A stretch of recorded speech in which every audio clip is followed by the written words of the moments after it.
Chilakaluripet rural సార్వత్రిక ఎన్నికలకు సంబంధించి కౌంటింగ్ జరిగే వేళ ఎవరైనా గొడవలు చేస్తే వారిపై రౌడీ షీట్ చేస్తారని పోలీసులు హెచ్చరించారు. చిలకలూరిపేట రూరల్ పరిధిలోని ఎడవల్లి, పోతవరం గ్రామాల్లో పర్యటించి గ్రామాల్లో స్థానికులతో సమావేశం నిర్వహించారు. ఎన్నికల్లో గొడవలు జరగడంతో సమస్యాత్మక గ్రామాల్లో చర్చించినట్లు తెలిపారు. కౌంటింగ్ రోజు గొడవలు లేకుండా గ్రామస్తులు సహకరించాలని కోరారు.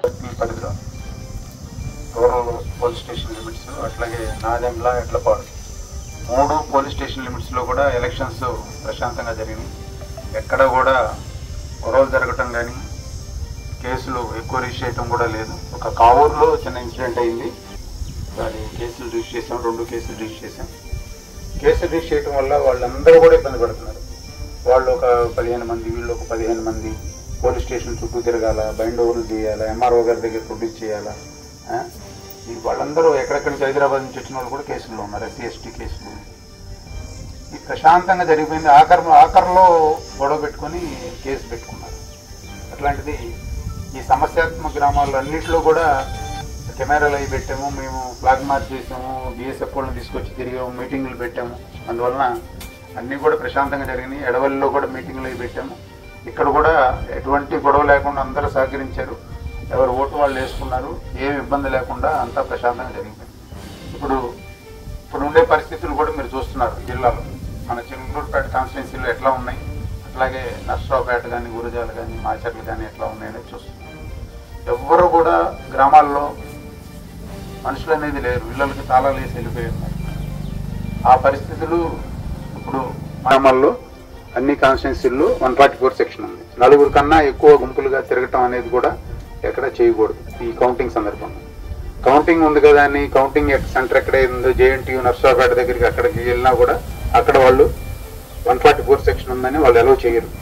కాబట్టి ఇక్కడ విలేజ్లో కూడా మీరు గ్రూపులుగా ఉండి రోడ్ల మీద అట్లా ఉండకుండా కౌంటింగ్ రోజు కూడా ఎవరి ఇళ్లలో వాళ్ళు ఉండి మీకు న్యూస్లో మీరు చూసి ఎంజాయ్ చేయండి. అంతేగాని బయటకు వచ్చి వాళ్ళని రెచ్చగొట్టడం, వీళ్ళని రెచ్చగొట్టడం అది చేయమాకండి. అట్లాగే ఊరు నుంచి వస్తారు, కుర్రోళ్ళు వస్తారు, చదువుకున్న వాళ్ళు, సాఫ్ట్వేర్ ఇంజనీర్లు వస్తారు. వాళ్ళు పొరపాటుగా వాళ్ళు వెళ్ళేసి తాగిన వాళ్ళు కానీ ఎవరన్నా వెళ్ళి ఏదన్నా గొడవ జరగటం ఉంటుంది. మీరు కంట్రోల్ చేసి మీ ఇంట్లో లేడీసు లేదా మీరు కంట్రోల్ చేసి వాళ్ళని వెళ్ళనీయకుండా చేయండి. ఒకసారి కేసులో ఇరుక్కున్నారంటే వాళ్ళు చాలా ఇబ్బంది పడతారు. ఇప్పుడు ఈ కేసుల్లో ఉన్న వాళ్ళు ఏదైతే ఎలక్షన్ కేసుల్లో ఉన్నారో అందరికీ రౌడీ షీట్లు ఓపెన్ చేయమని, పార్టీతో సంబంధం లేదు. ఏ పార్టీ అయినా కూడా గొడవలు చేసి గొడవల్లో ఉంటే కనుక రౌడీ షీట్లు ఓపెన్ చేస్తారు. రౌడీ షీట్లు ఓపెన్ చేస్తే ఇంక వాళ్ళు పోలీస్ స్టేషన్కి పరిమితం అయిపోతారు. పోలీస్ స్టేషన్కి ఎప్పుడు పిలిస్తే అప్పుడు వచ్చి కూర్చోవాలా.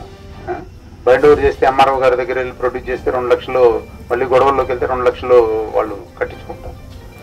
పోలీస్ స్టేషన్ చుట్టూ ఇవన్నీ తిరిగి ఇబ్బంది పడతారు. కుర్రోళ్ళు కూడా యూత్ ఎవరైతే ఉన్నారో వాళ్ళు ఆవేశంగా ఉంటారో వాళ్ళని కూడా మీరు నచ్చి చెప్పి ఎక్కడా కూడా గొడవల్లోకి వెళ్ళకుండా అందరూ సహకరించాలా. ఎటువంటి బాణసంచా కానీ ఏం కాల్చడం అనేది ఉండదు, ర్యాలీలు చేయటం ఉండదు, ఊరేగింపులు ఉండవు, మీటింగులు పెట్టుకోవటం ఉండవు. కాబట్టి మీరందరూ కూడా సహకరించి అంతా ప్రశాంతంగా జరిగేట్టు ఎలక్షన్ రోజు ఎట్లా చేశారో ఇప్పుడు కూడా కౌంటింగ్ కూడా అట్లాగే ప్రశాంతంగా జరిగేట్టు చూడాలని చెప్పి పోలీసు వారికి సహకరించాలని చెప్పి కోరుకున్నాను. సెలవు తీసుకున్నాను. Thank you.